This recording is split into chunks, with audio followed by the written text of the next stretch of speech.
Why don't we bring on our first guest? Rudy Davis was, introduced to me in the context of somebody who's advocating for Schaeffer Cox. Now, you personally know Schaeffer, and Schaeffer's in jail, and we're going to talk about that today because, Ross Ulbricht isn't the only one suffering in this country in prisons, and I think that it's really good for people to talk about this and get a little bit more insight instead of just glossing over and putting it under the rug, which is what we do with a lot of the people that end up in jail in this country, and not always justly. So this is a little bit of a political case. Rudy, welcome to the show. Thank you for joining us today. No, thank you, Tatiana, for having me, and thank you for allowing us to speak about the unjust incarceration of Schaeffer Cox. He is an absolutely innocent man in prison, and the more people that hear about him, the better. Oh, so tell me a little bit about your background and how you came upon this case. My life changed when I got involved with a man by the name of Kent Hovind. He is a famous preacher that preaches on evolution and creationism. And he spent 9 years in prison for the stupidest law in the history of the world called structuring, which means he was withdrawing his own money from his own bank to pay his own bills. And he spent 9 years in prison. They put his wife in prison for 1 year.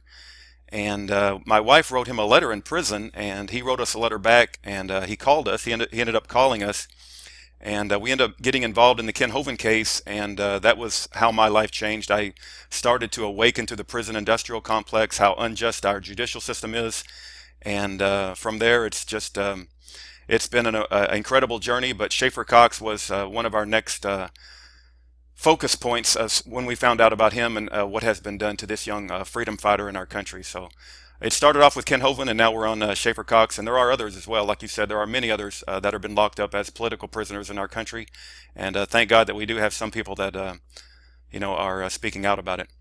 Right. So let me ask you something.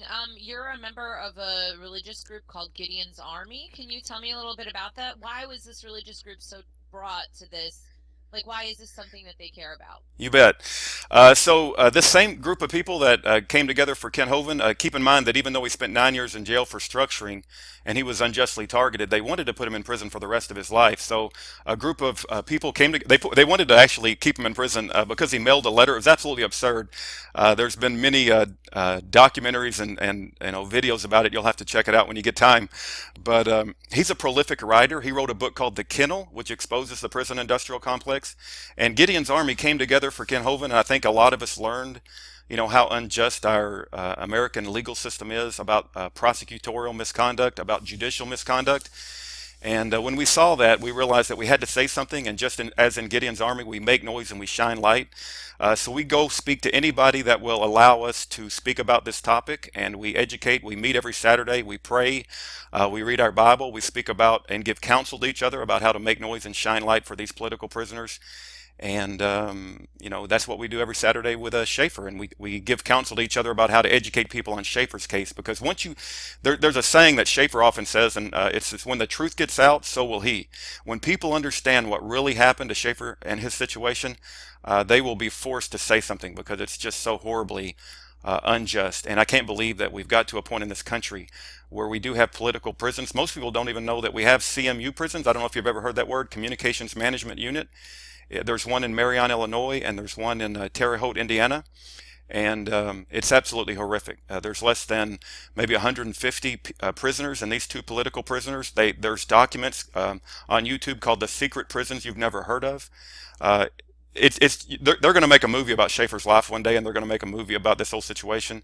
And we just thank you for the opportunity to speak about his case, and we want to educate as many people as we can and turn this thing around if we can.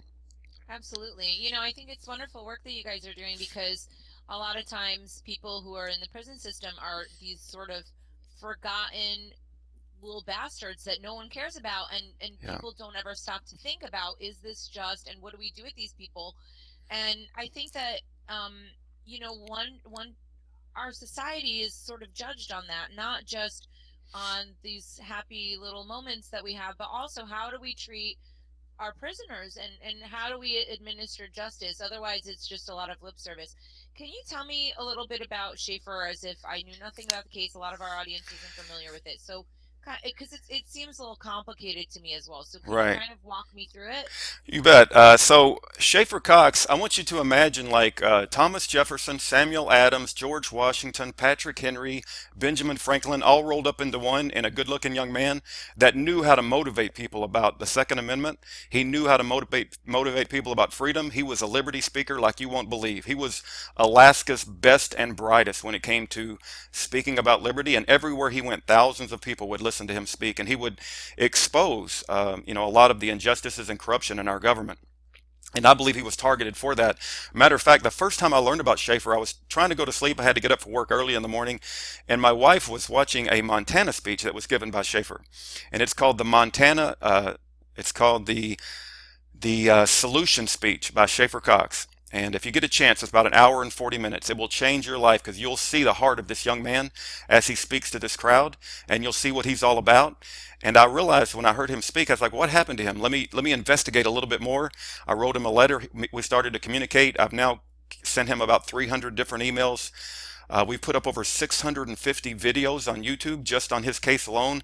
I've got Wow. his folks up in Alaska sent me a terabyte hard drive with all of his discovery evidence, and I've actually uploaded audio from the trial. Not only that, but audio from the entrapment, the paid government informants. We call one of them a $300,000 whore because he testified in trial that he expected to be paid $300,000 for his undercover work targeting Schaeffer Cox. But going back to just introduction to Schaeffer Cox, he was the best and brightest that Alaska had to offer. He talked about the Federal Reserve. He talked about the need to get back to an honest currency. Our founder spoke with inflammatory language, right? Thomas Jefferson said, the tree of liberty must be fertilized from time to time with the blood of patriots and tyrants. I would rather live in dangerous freedom than peaceful slavery. Patrick Henry, of course, said, give me liberty, give me death.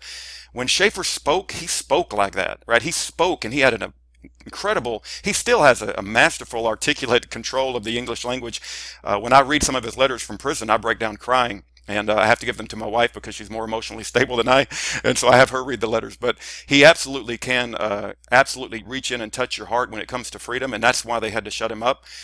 They spent over 2 years with various government informants trying to perform extreme entrapment on the man, trying to provoke him. They went after his child. They tried to provoke him in acts of violence, and he resisted at every turn. And we are trying to educate people about not only the entrapment mechanisms of these paid government informants, but also the prosecutorial misconduct that happened during the trial and the judicial misconduct. It's just absolutely horrific what they did to Schaeffer Cox. And it's really hard to understand the full story of Schaeffer Cox without understanding what happened to Senator Ted Stevens. There's two books written on Senator Ted Stevens. I highly recommend it because it will tell you the details of what they did to Schaeffer Cox. One of them is titled Not Guilty, The Unlawful Prosecution of United States Senator Ted Stevens by Rob Carey. The second book is License to Lie, Exposing Corruption in the Department of Justice by Sidney Powell. Both of them are inside attorneys and they write from an insider's perspective.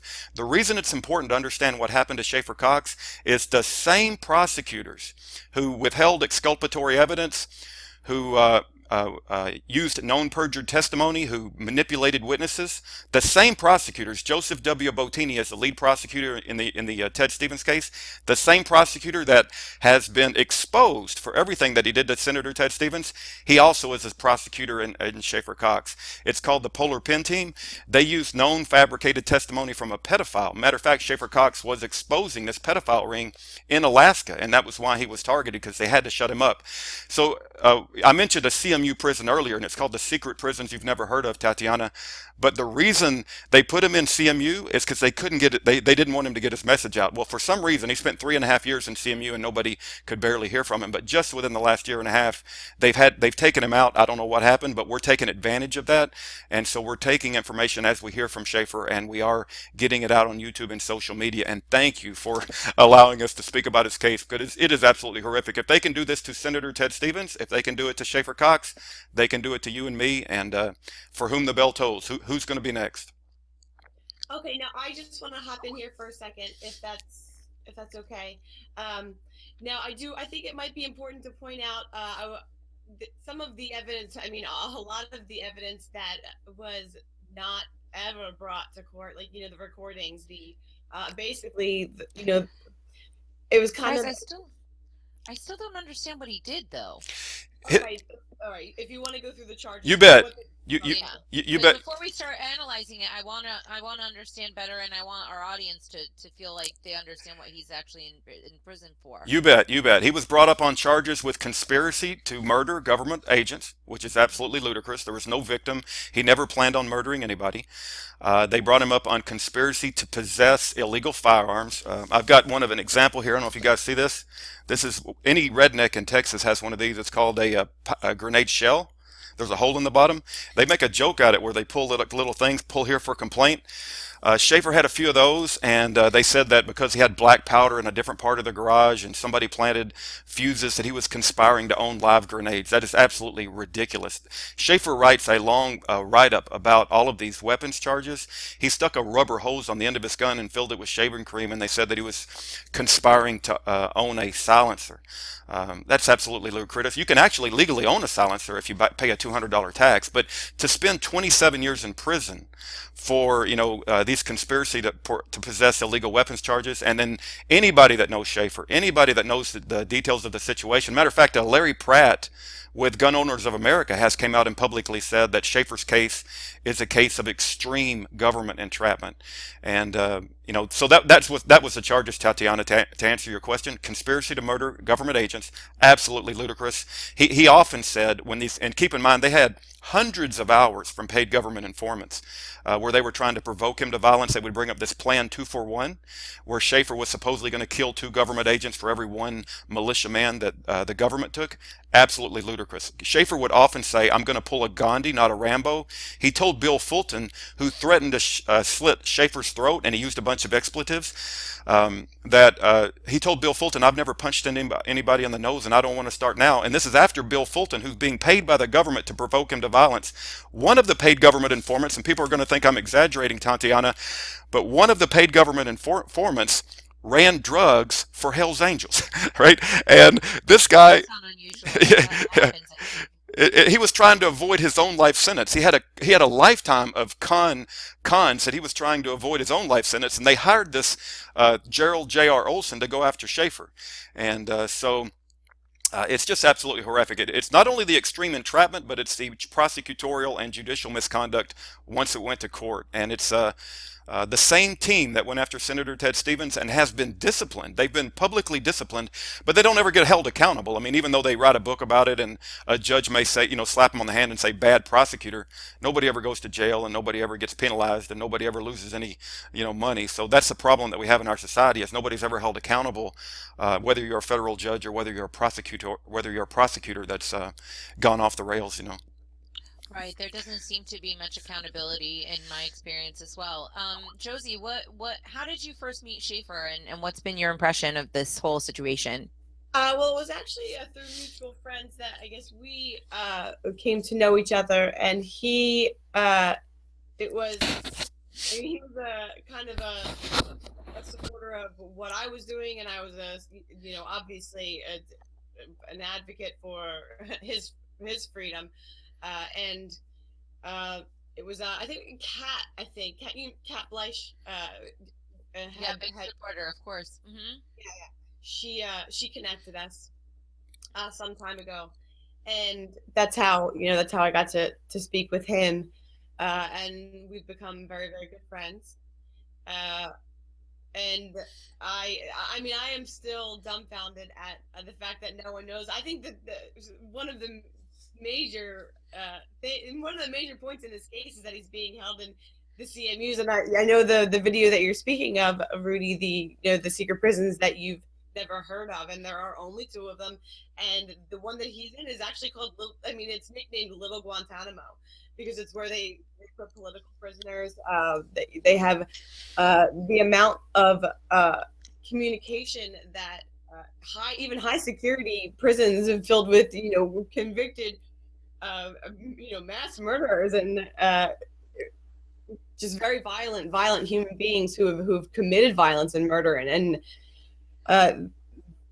they get way more luxuries and communication and just basic human decency than the political prisoners hidden in the CMUs, and I think that's huge There's, I think, only one journalist that's been allowed within the walls of that the journalist, I think, who made Right. that talk, uh, who's been allowed within the walls of that prison. And I think that's huge, as well as the evidence that was never brought to court, but it's the reason that the feds went after him. It's There's so much about this case that is a wreck, and it is a lot like, it's like the original, Ross Ulbricht case. It's just he was railroaded in court. It was all corrupt feds. It was all it's amazing how no one knows the facts, and I think it's How very long? important. How long has he been in prison for? About 6 years, 6 years. How much is he sentenced to? 27 years. And just to share what Josey's talking about, the CMU prisons, and that, it stands for Communications Management Unit. They want to limit the communications of these prisoners because they believe they have inspirational potential, and that's absolutely right. Schaeffer is inspirationally has inspirational potential, and it's absolutely horrific that we have political prisons right here on American soil. And I think the government believes, I don't know if you guys remember the MIAC report that came out, I think it was in 2009, but it targeted people that flew Gadsden flags, or that believed in Ron Paul, or talked about the Constitution incessantly, or believed in the Second Amendment. But the MIAC report went out to I think it was the Missouri law enforcement officials, and then it got distributed to law enforcement officials all over the country, and it labeled domestic terrorists, not as Muslims or radical, people over in the Middle East. It labeled domestic terrorists as freedom believing people, right here in America. And they believe that those are the biggest threat to the American government. And in actuality, they're right. Because when our message of truth gets out, and when Schaeffer's message of truth gets out to the American people, they will fall. And so when they label us as domestic terrorists and a danger to their establishment, they're absolutely right. Because we want to reestablish, the foundation that this country was built upon, and that's built upon our freedoms, and, that's what Schaeffer was all about. And so they had to silence him. It's all about silencing his message. It's remarkable how the PR spin of the whole entire country is that it's, oh, the land of the free, home of the brave, we have all this justice. And it's absolute utter nonsense, because when you say they label us as terrorists, that's a scary thing to say, even for me who's used to that, right? To hear that. But the reality is that these people, yourself included, and all these different people that are fighting for freedom, they're certainly not terrorists. They just want to bring back things to the values that were what this country was founded on. So it's very unfortunate to see people being miscategorized just for wanting to stick to the Constitution, when this is something that most politicians swear an oath to uphold. Yeah, amen, amen. Completely bizarre. Tatiana, I'm the friendliest guy I've ever met. I really am. I'm very easy to get along with. I don't consider myself a domestic terrorist, and yet I've been visited by the Secret Service at our front door. We videotaped the whole thing. FBI and U.S. Marshals recently visited us about 2 weeks ago. The IRS, through the actions of Lois Lerner, sent us bills for $25,000 that we did not owe. We got past the whole thing. Immigration's customs enforcement brought us up on random citizenships audit, and all of this started when we started to speak out for liberty, the Constitution. We're a very big advocate for the birth certificate as a forgery of our president.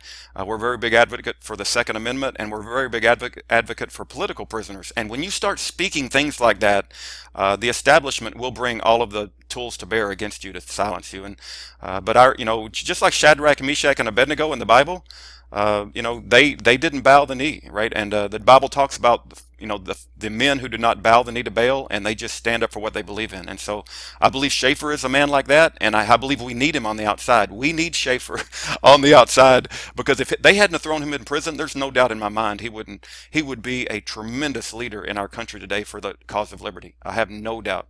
Has he been able to write or do anything from the prison that would kind of help him be, have his work read? For example, Ross Ulbricht, he just posted a blog a couple days ago. It was on blog. It was like a letter that he sent to his mom, reflecting on his time there. I found it to be very, very inspiring over on freeross.org. But does he have any of his writings anywhere that people can get a little bit more familiar with him? You bet, Tatiana. He is a prolific writer. He's wrote a letter called, I call it Schaeffer Cox's Inspiring Letter to Humanity. We have over 650 videos of, just on Schaeffer Cox alone. And one of the letters that he wrote will inspire you as far as liberty and freedom. But he's literally written dozens and dozens. The latest letter that he wrote about living a wholehearted life absent of fear, it made me cry so much. I felt like a little baby reading his letter. But he talks about how men and women of this country have to lose their fear, and that actually when we live our life with fear as a part of our life, it's basically equivalent to a prayer to Satan. That Satan revels in our fear, and that he encourages all of us to drop this fear that we have of the government or any sort of overbearing tyranny that seems to be going on in our land today. But he has written many, many things. Those are just a couple of examples, and we try to put them all on YouTube. And he is a very, very good writer. So yeah, absolutely. Where's the central location that people can find out about this stuff? I would say the central location is freeschaeffercox.com is a website that's put together by his friends up in Alaska, and on that website is a YouTube button, and it will take you to a playlist where my wife and I have uploaded 650 videos, and every letter that Schaeffer wants to be made public, we upload in those videos. Now, when you're looking through 650 videos, it may be difficult to find, the particular ones of the no fear letter. The no fear letter, just search for the word Ruth, because what happened, there was a little girl, and I happen to know this family, so this is a real girl with a little girl. She had a dream, because the little girl's family is big in the prison ministry too, and she had a dream that she was a nightmare, that she woke up and she was sentenced to 12 years in prison, and it was for no cause, and she was panicking in this nightmare. And she wrote a letter to Schaeffer the next morning when she woke up, and she said, I think I have a little clue on what you feel like, Schaeffer, because I had this nightmare that I was sentenced to 12 years in prison, and I was panicking, and I was in a nightmare. Schaeffer responds to her, and he writes back to this little girl about how she should deal with that dream that she had. But if you look up Schaeffer Cox Ruth, no fear, I believe you'll find it. But I would say the YouTube videos are the best place to look, and I know that's a lot of videos, but he writes so much stuff, it's just hard to categorize. So that would be the best place. And then you can always send me an email at ruddAvis@yahoo.com, ruddAvis@yahoo.com, and I do my best to point people in the right direction and things like that. Now, I have a quick question. Are there links to the actual documents so people can read them? Yep. Well, we haven't scanned them. Here's the deal. He writes so many letters, and we have about 12 prisoners that we're helping, my wife and I, and we're not any part of any organization, right? And so I've got boxes that are labeled for Schaeffer, and in those boxes are hundreds of letters that he's written. I've got boxes for other political prisoners, and so we just simply can't scan those letters and electronically upload them to the internet. Now, what we have reached out, and we've tried to find some people that are helping, asking some people to help us with that, but we're not at that point yet. So all of the letters that he wants made public are on YouTube, and they're read into YouTube, but they're not electronically available a lot of times. So that's unfortunately the case. We're operating on a shoestring, and we do the best that we can. Oh yeah, just Yep. checking. You bet. I think it's remarkable that so many people are coming together to help all these poor souls locked away. It's very encouraging. It's also very, very sad. What does the trajectory of this look like? What are the next steps? How can people help? What's going to happen to Schaeffer? Is he going to get out of there? What's Yeah. the story? Well, he's got an appeal coming up in February, and we're praying for that. We're praying that his appeal goes well. I'm sure you've heard the statistic that America has 4.5 to 5% of the world's population. We have 25% of the world's prison population. So we do have a prison industrial complex that's motivated by greed. As far as the next steps for Schaeffer, like Gideon's Army, we're going to name names. We call out the name of Karen Loeffler, the Alaska Attorney General appointed by Obama. We call out the names of these prosecutors, Joseph W. Bottini, Yvonne Lamori, Stephen Scrocky, and we want them to fight amongst themselves. I mean, there's no excuse for what they've done. And we've got them on audio during the trial saying blatant lies during the course of the trial, and we call this out in our YouTube videos. So the goal, I've kind of lost all faith, and you guys can tell me what you guys think, but I've kind of lost all faith of anything being fixed inside the system. I simply don't think we have any congressman with any sort of courage or integrity to do what's right anymore. I don't think that things are going to be fixed from the inside. I think what has to happen is we have to get enough people motivated and enough people realizing the injustices, and that they have to fear the people. There has to be a massive awakening, and it's just like in the Bible. It says that the leaders would do things because they feared the people. And in Ken Hoven's case, Keep in mind, he spent 9 years in prison, and he was going to spend the rest of his life in prison. The only reason he was freed, and it was the first victory in that Pensacola courthouse, at the federal courthouse, it was the first victory in 9 years. And the only reason that Ken Hovind got the victory in his situation is because that courthouse was flooded with people that supported Ken Hovind, and they showed up, and I believe they felt enough pressure that they let him go. And I think that's what's going to have to happen with these other political prisoners. I simply don't have faith it's going to be fixed from the inside. I don't really have much faith of it Yeah. being fixed on the inside, although it is very, very overwhelming, and very daunting as a task, and also keeping people engaged. I know that, I've been helping out with the Ross thing for a long time, and it's a full-time job for Lynn to try and keep people thinking about it, and people get fatigued with it. But nonetheless, regardless, at the same time that people are getting,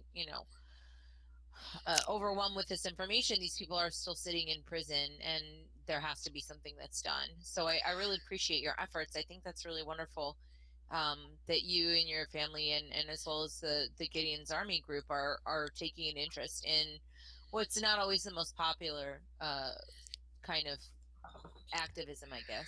Right, it does take a lot of effort, and you're absolutely right. And I respect what you're doing for Ross. I've heard about the Silk Road and his situation. My wife just recently brought me up to speed with that.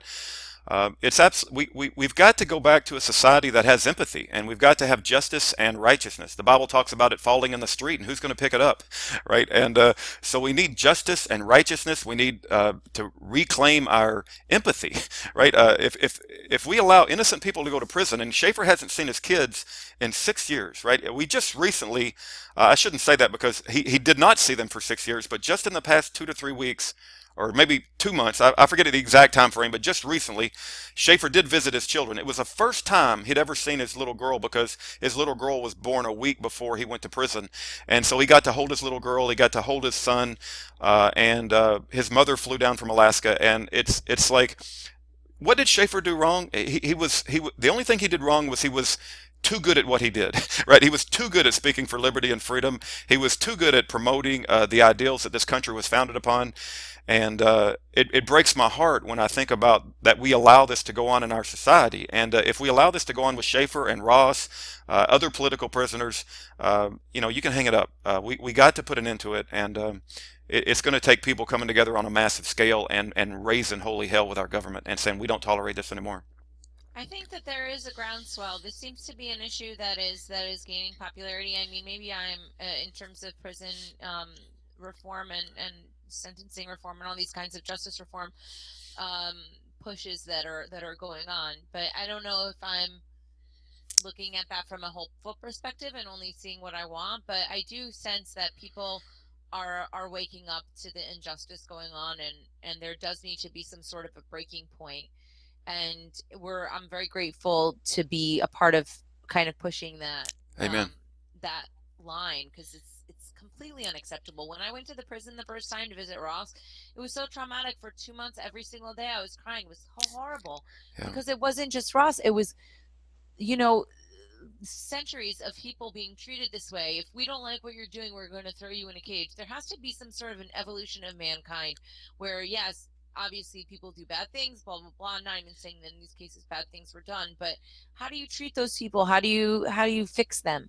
How do you fix a society when you basically just trash everyone and lock them up, and treat them worse and create more crime, and ruin more families that way? That's not a solution. Yeah, well, the war on drugs, I think, has contributed to an incredible, massive increase in the prison population, right? So, Ken Hovind's book, The Kennel, right? The Kennel Exposing the Prison Industrial Complex talks about that. And he talks about going back to a biblical justice system. But I think we've got a long ways to go before we can implement anything like that, although I am for that. But I think we do have some massive problems. I don't know if you guys have seen the movie. It's called The 13th. It's kind of like the premier Black Lives Matter movie. One of its main themes is the prison industrial complex. Now, I don't agree. Here's the deal. I don't align with a lot of the things put forward in that movie. Of course, they're in for gun control. They're all about the white man's keeping the black man down. They don't offer any solutions like fully informed jury association or jury nullification. It's all about That's all. And I don't walk around, and I don't know about you guys, but I don't consider myself a victim. I know Schaeffer, when Schaeffer speaks, even though he's sentenced to 27 years in prison, he doesn't speak like a victim. Schaeffer is an overcomer, right? He's going to overcome this, and he's going to beat it no matter what. And so I don't align with that movie, but I do recommend people watch it because they need to understand that it's not a black-white thing. The movie tries to make it out like it's a black-white thing and it's a racial thing, and I believe it could try to initiate some sort of race war in America. And I think it will be labeled as the premier Black Lives movie, but it lifts up the prison industrial complex as one of the main themes of the movie. I don't agree with a lot of the points of the movie. I don't even agree with some of the, the propaganda that I would say is being put forth in the movie. Charlie Rangel, there's a guy by the name of Cory Booker. He's a big gun grabber. But I will say this. The movie does bring to attention the prison industrial complex and the horrificness that's going on with that particular issue. And so in that particular point, it is a good movie. But I think we got to realize that it's not a black-white thing. It is a right-wrong thing. And we got to understand why we argue for the things that we argue and understand why we're arguing for those things. And so that's the point I would make about the movie. Excellent. Great. Well, I like the random books and suggestions that you made as we were talking. I wrote some ideas down. I'll be sure to check them out. One more time before we bid you a fond farewell, where can people find out some more information? You bet. Well, I just want to give my phone number and my email address and our website. So our website is freeschaeffercox.com. That was put together by friends up in Alaska. My YouTube channel is lonestar1776.com, where we have 650 videos for Schaeffer Cox. And let's say that you want to interact and you want to help or any way, call me on the phone, right? We're very approachable. We want to help. We want to engage with the public. We want to raise awareness about Schaeffer Cox, just like Gideon's Army, make noise and shine light. Call me on the phone, 972-839-9848. 972-839-9848. We'll answer the phone. We'll have a conversation. And we want everything to be done in the light, right? It's the bad guys who want to hide things in the dark and put people in CMU prisons. We want everything to be brought to the light. And thank you for allowing us on the show to talk about Schaeffer Cox. I really appreciate your allowing us to do that, Tatiana. Oh, it's my pleasure. I'm very happy to be able to help, even in this small way.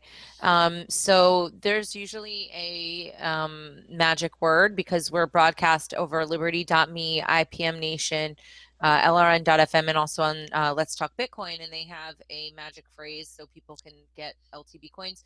So today's magic phrase will be free Schaeffer Cox, and it's FREE space SCHAEFFERCOX. Well, Schaeffer Cox. Sorry, I started going a little. Whatever. People figure it out. Learn how to spell. And then the URLs are going to be listed in the video notes below, also in our SoundCloud as well. So thank you very much, Rudy. I really appreciate all the work you guys are doing, and I'm sure that Schaeffer appreciates it too. So thank you. All right. God bless, and thank you too, Tatiana. Bye-bye. Thank you. Take care. All right. Bye-bye.